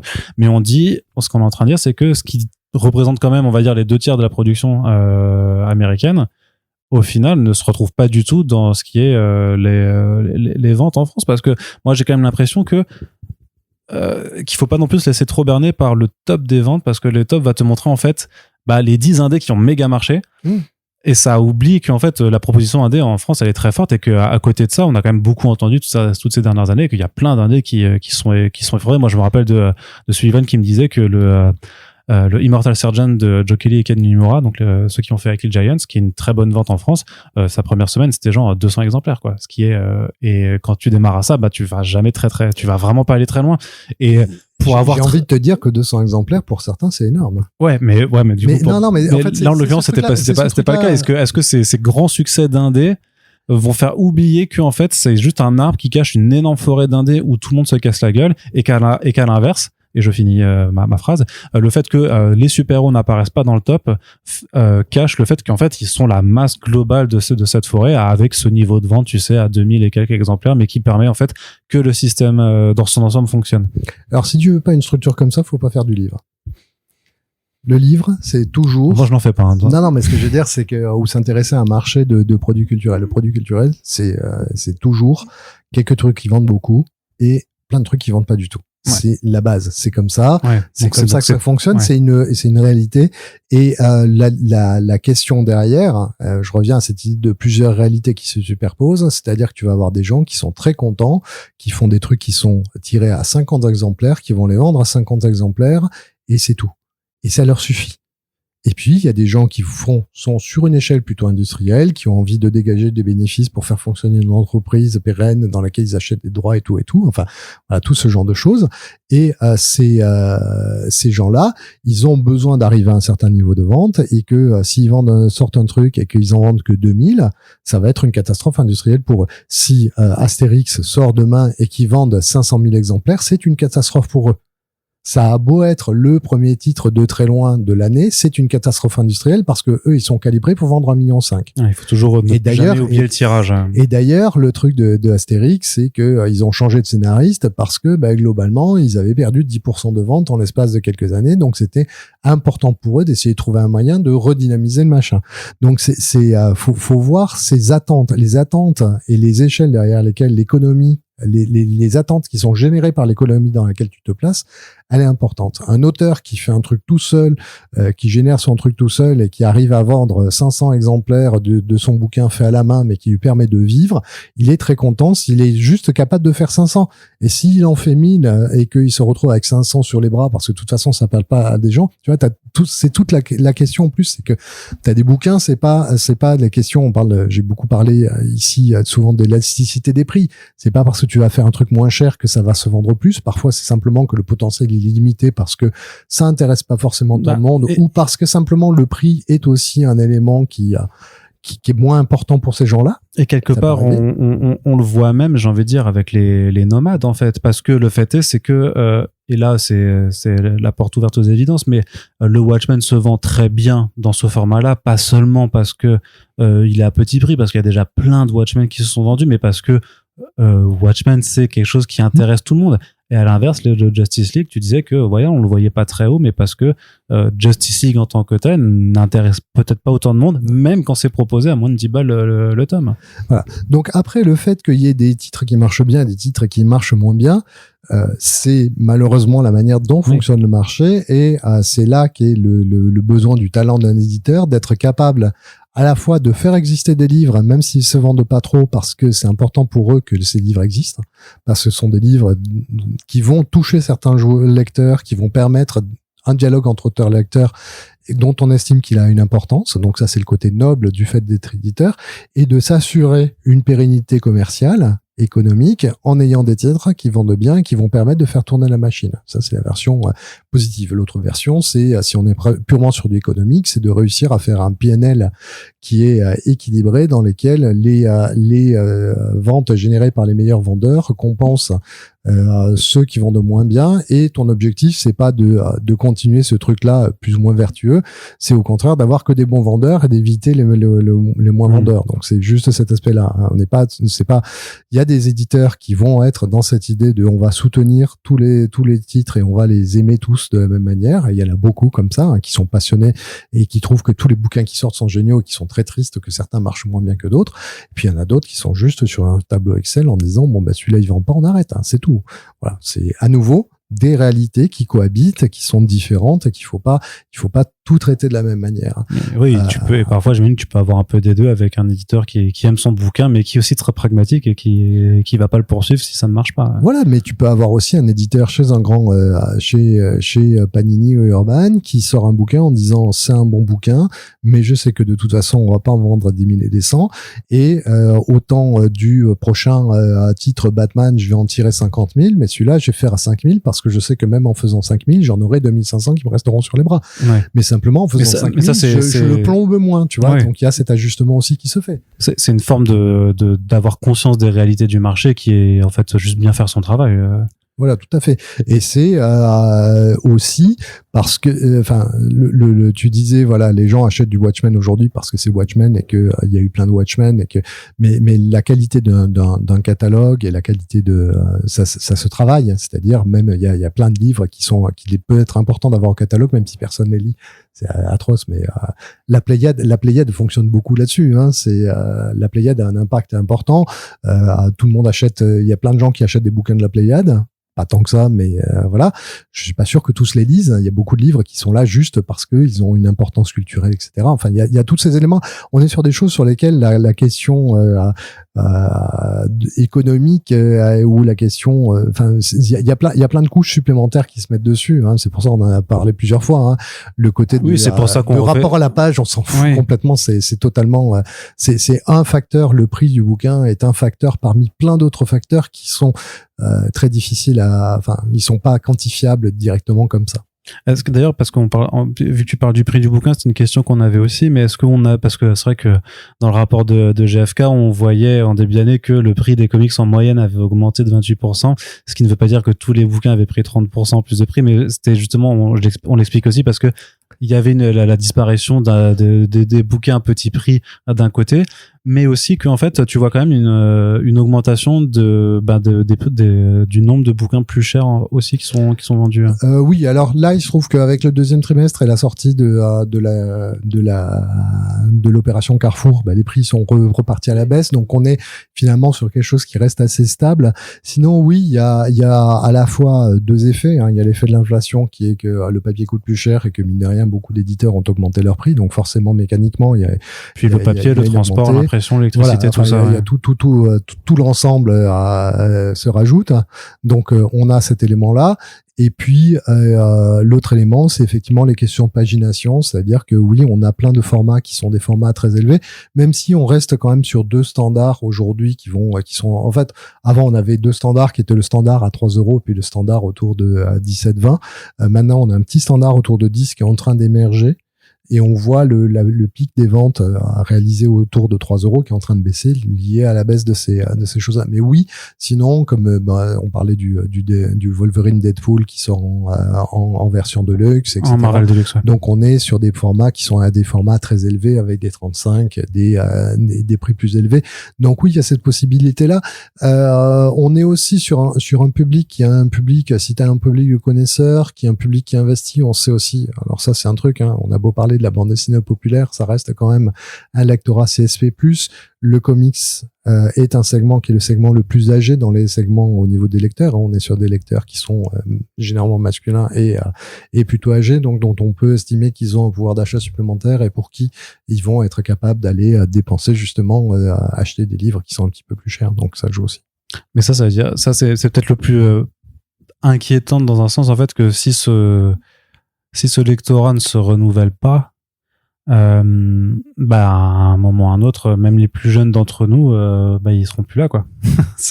Oui. De toute façon, très, très pragmatique aussi. Oui. Et est-ce que ces lecteurs qui, comme toi, on va dire, pour être un peu caricatural, mais qui ont vécu avec les Strange, avec Claremont, qui ont vécu cet âge d'or aussi du kiosque et d'une autre forme de publication du comics que d'autres, que des gens plus jeunes que moi n'ont connu que par la librairie quasiment. Est-ce que ça veut dire que il faut s'attendre au final à ce que le comics décroisse encore plus au fur et à mesure. Je suis super lugubre, mais que les vieux lecteurs vont finir par disparaître. Moi, je pense qu'il y a une recomposition des aimants prescripteurs. Effectivement, les gens de mon âge ont pu parler du kiosque avec des étoiles dans les yeux en disant « Oh là là, c'était super, on avait le kiosque et tout et tout ». Bon, après, dans la réalité, c'était peut-être un peu moins bien parce que... Toi, tu l'as vécu, on est d'accord. Ouais, mais j'en ai peu acheté. Moi, mon vrai contact, c'était Comics USA, donc beaucoup plus tardivement. J'ai peu lu de Luc ou de Simic. J'en ai lu un petit peu, mais mon père était pas trop pour. Il y avait aussi ce regard-là, mon père est lecteur de Tintin, très lecteur classique, franco-belge, et donc quand j'ai commencé à lire du comics, c'était mal écrit. Qu'est-ce que c'est ces histoires? Et en plus, pourquoi ils sont collants? Pourquoi il a mis son slip sur son collant? Enfin voilà, on peut imaginer tous les trucs à la con qui peuvent ressortir dessus, mais de manière générale, c'était pas du tout son univers. Et moi, ce qui se passe, c'est que j'ai commencé par lire dans Comics USA, donc fin des années 90, à découvrir pas mal de choses, dans lesquelles il y avait aussi beaucoup de choses du domaine anglophone. Donc c'est pour ça que moi, je me retrouve beaucoup avec Laurent Lerner de Delirium quand on est ensemble. C'est un peu les anciens combattants qui parlent de 2000 dans les années 90 et des choses comme ça, mais qui étaient fabuleux. Et puis ensuite, moi, très rapidement, je me suis tourné vers la lecture en VO parce que je sais plus, je vous l'avais raconté, mais je me suis retrouvé chez mon correspondant anglais qui avait tout Secret Wars en floppy, mais en bordel, et j'ai passé une semaine à tout réorganiser dans l'ordre, et puis une semaine à le lire et à voir ça, et voilà. Donc moi, je suis dans cet aspect-là, mais ce que je veux dire, c'est que moi, c'était le kiosque, toi, ça a été une part de la librairie. Il faut se dire que la génération qui va venir, ça va peut-être être les séries Netflix, ça va être le MCU, ce sont d'autres points d'entrée pour le super-héros qui vont lui faire découvrir les choses différemment. Voilà, le truc, c'est comment est-ce qu'on réussit à faire valoriser ces choses-là, comment est-ce qu'on réussit à créer les ponts et à permettre aux gens qui ont aimé tel truc d'aller vers ça. Donc c'est sur autre chose. Mais je pense qu'il y a toujours la possibilité de faire valoir les choses. Le succès dans The Boys, par exemple, c'est venu, tu vois, la série elle est arrivée et puis voilà, ça a fait. C'était pas attendu complètement que ça soit un hit comme ça. D'une part, bon, je pense qu'on a tous été extrêmement agréablement surpris par la qualité de la première saison parce que voilà, c'était. Moi, je trouve presque mieux que je trouve qu'ils ont enlevé le côté un peu complaisant parfois que peut avoir Ennis pour en faire quelque chose qui est un petit peu plus tight et qui marche très très bien avec un cast super. Enfin voilà, et ça a bien marché pour ça. Donc il y avait un produit de qualité qui permet de faire un point d'entrée efficace. Hein. Pareil pour Sandman qui a très bien fonctionné aussi. Donc je pense que ce sont des points d'entrée. C'est plus plutôt que de se dire ah ben ça marche plus comme ça. Il y a des choses à inventer. Et c'est pour ça que je dirais, moi je suis un peu optimiste.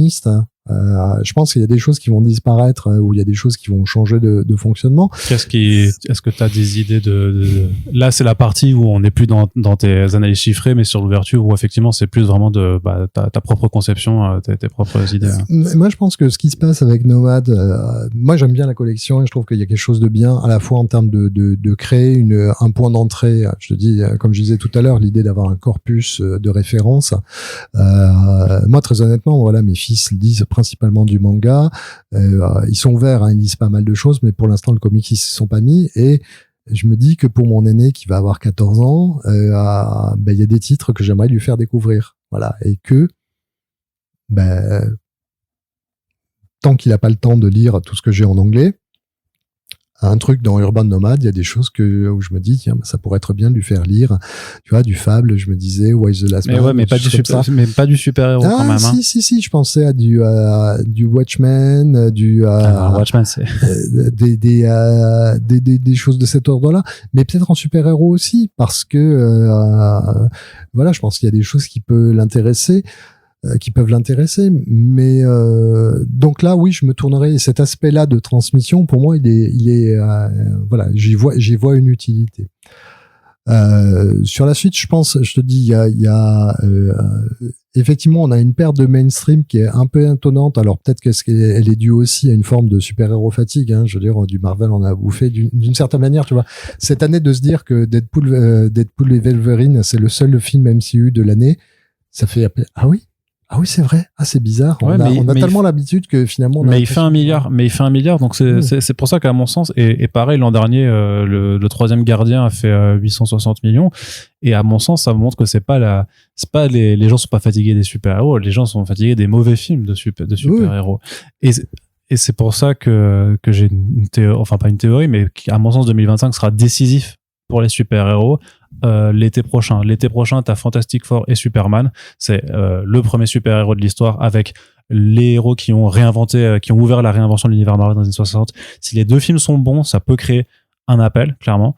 Si les deux films sont ratés, par contre, je pense que effectivement, on pourra dire que, enfin, on n'est jamais surpris on peut jamais tout prévoir, mais à mon sens, si les deux films sont mauvais et que ça se plante l'année prochaine, clairement, les comics de super-héros resteront une niche pendant encore très très longtemps, quoi. Alors, j'ai modulé le truc. C'est pas tant une super-héros fatigue, mais moi-même étant fan, etc., je ne suis pas à jour au niveau des séries Disney+, des trucs comme ça. Après, ça qu'il y en a beaucoup aussi. Oui, il y en a beaucoup. C'est-à-dire que si tu veux te tenir faire le suivi, il y a des trucs, faut y passer du temps. Et c'est du temps que tu passes pas en train de lire des comics. Et en fait, je trouve que dans l'offre qu'il y a aujourd'hui, si tu regardes les 3 dernières années, il y a quand même de quoi t'occuper dans l'univers des super-héros, rien qu'en allant au cinéma, en regardant des séries, et sans forcément ressentir un manque qui te pousserait à aller vers du. Ouais. Donc là-dessus, je pense qu'il y a de la part de Marvel au niveau du MCU une occupation du terrain qui est telle que d'une certaine manière, il y a une sorte de cannibalisation de la lecture de comics par le film. Surtout qu'ils font même pas d'effort de leur côté de mettre en avant le matériel original. C'est-à-dire que on avait remarqué très peu de temps après que James Gunn était nommé chez Warner, qu'en fait après leurs trailers qu'ils mettaient en ligne, ils mettaient juste find these comics at your local comic shop. un truc bête, tu vois, c'est vraiment bête, quoi. Et c'est vrai que Marvel ne le fait pas, quoi. Ils mettent pas juste vous pouvez avoir ces albums dans votre librairie, quoi. Ce qui est con, à mon sens. Mais tu vois, quand tu regardes Hawkeye et que t'as juste, je sais plus si Hara et Faction je crois qu'ils sont nommés. Oui. Mais à aucun moment on te indique que globalement c'est basé sur. Ouais, mais ils ont pas fait de pub pour. Non, voilà. ils ont pas. Tu vois, t'aurais pu dire c'est très bien, c'est le run de Hawkeye et puis voilà. Je trouve que c'est l'une des meilleures séries Marvel des 10 dernières années. Ah donc, oui, non, puis c'est voilà. Puis ça permet de voir Pizza Dog différemment avec le numéro fabuleux. C'est ça. Voilà, ouais. mais voilà, donc c'est vrai que là-dessus, je pense qu'il y a cet aspect de saturation de l'espace qui fait que globalement, même si t'es fan, t'as peut-être moins le temps de lire parce que tu passes ton temps à regarder des séries et des films. Et que ça coûte techniquement moins cher, on va dire. Rapport à l'heure, enfin, tu vois, tes 10 balles par mois pour Disney+, te coûte moins cher que les albums si tu veux lire beaucoup d'histoires. Après, il y a les bibliothèques, il y a... Alors que tu vois, si tu prends Sandman, par exemple, ou The Boys, ou des séries comme ça, tu regardes la première saison, tu la binges pendant une semaine, et puis après, tu te dis, mince. Un an, alors, il faut attendre un an. Et t'as peut-être envie d'aller voir dedans, de te plonger dedans, de le relire. Invincible, pareil, tu vois. Mais c'est bizarre parce que tu peux aussi très bien voir un film Gardien de la Galaxie et après te dire mince, c'est le dernier de la trilogie, je les verrai plus ou je sais pas quel autre film. Mais tu devrais aussi pouvoir te dire mince, j'aimerais bien retrouver ces personnages qui sont fun quand même. J'aime bien Rocket Raccoon et Groot, comment ils sont ensemble. Et techniquement, il y a des BD à côté. Ouais. Pourquoi Non, mais je suis d'accord, mais après, comme le MCU a été présenté de plus en plus comme étant un truc très honnêtement, moi, il y a des, j'ai pas vu tous les films du MCU et j'arrive à m'en sortir parce que j'ai un background comics et puis voilà, je m'inquiète pas, mais c'est vrai que quand on était allé voir, je crois c'est le Doctor Strange in the Mountain of Madness, Multiverse. Les montagnes, c'est Mountain of the Multiverse of Madness, pardon. Un autre gros succès. J'avais pas noté. C'est pas tout à fait pareil. Mon épouse, il y a plein de moments où elle était mais c'est qui elle et pourquoi il y a ça et voilà, on n'avait pas eu le temps de regarder certains films pour lui dire faut voir ça et t'as pas voilà le côté de voilà les 2 ou 3 trucs du MCU qu'il faut que vous voyez pour réussir à comprendre ce qui se passe dedans. Et c'est vrai que voilà, aujourd'hui tu sens en tant que spectateur que tu as besoin de te tenir au courant, sinon tu passes à côté de plein de trucs. Et ça devient un peu lourd. Moi je trouve ça lourd en tant que tu vois et ça pourrait avoir une influence sur le fait que les gens disent du coup ça doit être pareil pour les comics de super-héros et tu vois avec Deadpool en plus, avec le côté Deadpool le dernier qui recanonise à peu près tout un petit peu ce qu'avait fait le Spider-Man No Way Home, mais brusquement on te recanonise tout ce qui a été fait sur Marvel depuis le début, par la Fox aussi. Tu te retrouves avec la nécessité, une sorte de pression de la part. Non, mais c'est pas une pression, mais en gros, il y a cette idée que tout doit être. Enfin, il y a une continuité à connaître qui n'est pas sûre quand tu vas voir Sandman. Sandman, c'est tout seul, t'as pas de références. Si tu les cherches bien, oui, il y a des références parce qu'elles y sont. Mais bon, à la limite, c'est pas grave et tu vois, c'est pas présenté, c'est présenté comme indépendant. Tu peux lire le truc et te plonger dedans. Et je pense que le passage il est plus facile comme ça. Et je pense que c'est de ce côté-là qu'on peut reconquérir certaines choses, c'est-à-dire le faire dans l'autre sens, c'est-à-dire montrer ces histoires-là et ensuite pouvoir revenir sur des histoires qui vont être des histoires indépendantes. Tu vois, la première fois que j'ai lu Black Orchid, c'est lié à Batman, mais je le savais pas, je l'ai pris comme étant séparé, un truc indépendant. L'asile d'Arkham, alors ou Arkham Asylum, je sais jamais comment, enfin le Morrison McKean, de la même manière, tu le prends comme étant un truc tout seul, Artie qui existe tout seul, comme le Killing Joke, et qui réussit à exister tout seul au bout d'un moment. Tu vois, c'est faire cette démarche-là plutôt que d'avoir l'impression. Encore une fois, je sais que c'est pas le cas pour avoir lu des comics, mais je pense que quand t'es un spectateur de base, t'as l'impression qu'il faut, tu vois, que chaque fois t'as un peu une interro d'être sûr que t'as bien saisi tous les trucs. Et je pense que l'avenir, il se trouve aujourd'hui. Enfin, il y a pas mal de potentiel.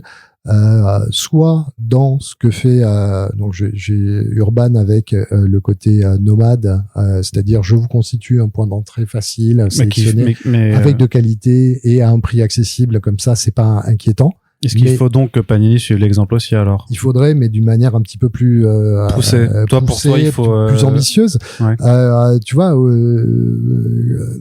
Days of Future Past, God Creates, Man Kills, qui sont les qui sont des toutes petites paginations. Hein. Mais oui, je sais, mais tu vois, mais t'en fais un ou deux trucs où tu vois, la saga du Phénix Noir, qui est quand même un truc, le Weapon X de Barry Windsor Smith, t'as quand même 2-3 trucs comme ça qui sont des trucs de création que tu pourrais. Mais qui sont plus très modernes quand même, tu vois. Non, malheureusement. Mais après, il y a des choses, moi, je te donne ces références-là parce que c'est ce que je connais, mais il y a probablement des choses que toi, tu sortiras qui sont plus récentes.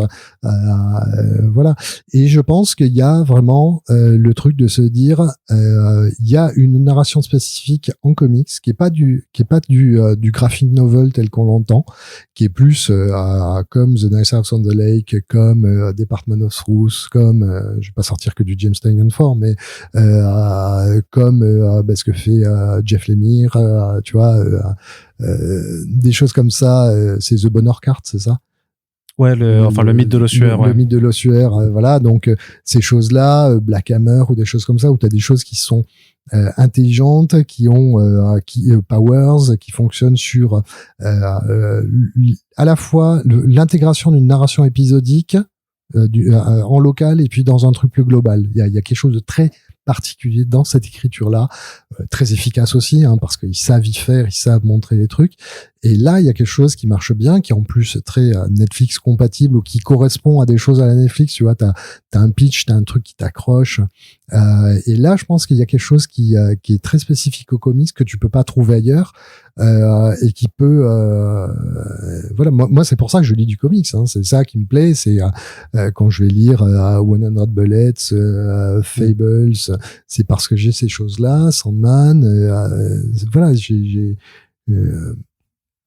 et je pense qu'il y a là, on a eu quelques succès qui montrent que il y a une chose, tu vois, les Last Star, Nice House on the Lake, ou peut-être que il y a un truc qui peut se passer. D'accord, très bien. Alors, on va voir. On verra bien, et de toute façon, après, je pense que, comme tu l'as dit, comme on le disait en début de podcast aussi, 2024, c'est une année qui est compliquée et dont je pense que, elle va continuer de l'être jusqu'au bout, parce qu'à mon avis, on n'a pas fini d'en baver, que ce soit ce qui se passe en France et à l'international.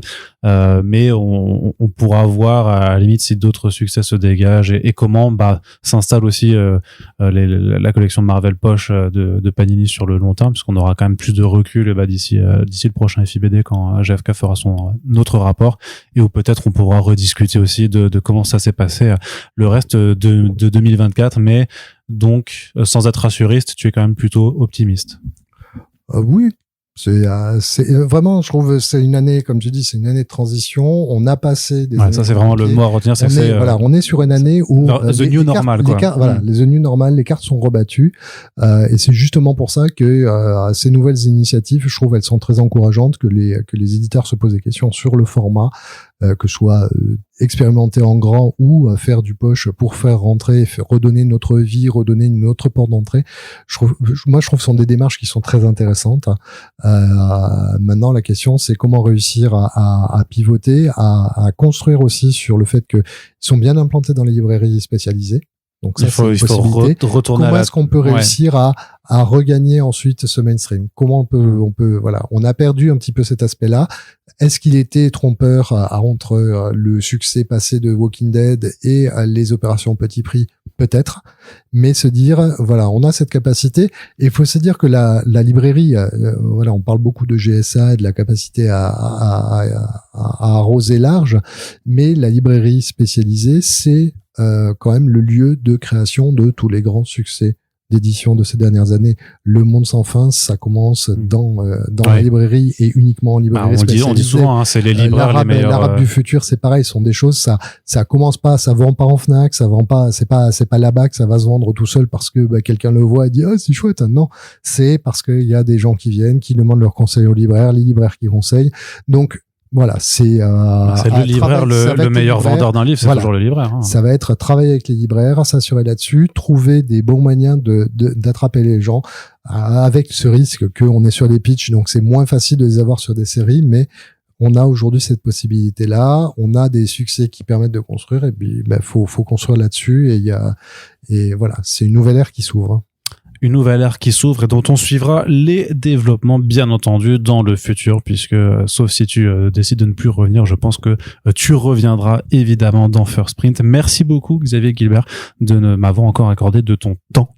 Ça me fait vraiment plaisir d'avoir ces discussions régulières avec toi. Et moi aussi, merci de l'invitation. Et on espère que ça vous a plu, que vous avez appris des choses, ou du moins que ça vous permet juste de suivre aussi en même temps, voilà, ce qui se passe un petit peu dans le marché de la bande dessinée et des comics. Si c'est le cas, n'oubliez surtout pas que on travaille tous les deux, mine de rien, pour faire ces podcasts aussi. Donc si ça vous a plu, n'hésitez simplement pas à le faire savoir. Vos partages sont notre meilleur soutien. Il faut pour faire exister le podcast en numérique, mais en dehors aussi, c'est aussi notre prochain défi avec First Print, c'est d'exister en dehors d'Internet. Donc si vous êtes lecteur et que vous appréciez ces émissions, peut-être que vous pouvez la faire découvrir à votre libraire qui peut après aussi soutenir le podcast en parlant à d'autres lecteurs. C'est un peu comme ça. C'est un cercle vertueux, donc n'hésitez pas à en parler également autour de vous et notamment dans vos librairies que vous fréquentez. Merci à toutes et tous de nous avoir écoutés, puis on se dit à bientôt pour les prochains épisodes. Xavier, salut. Ciao.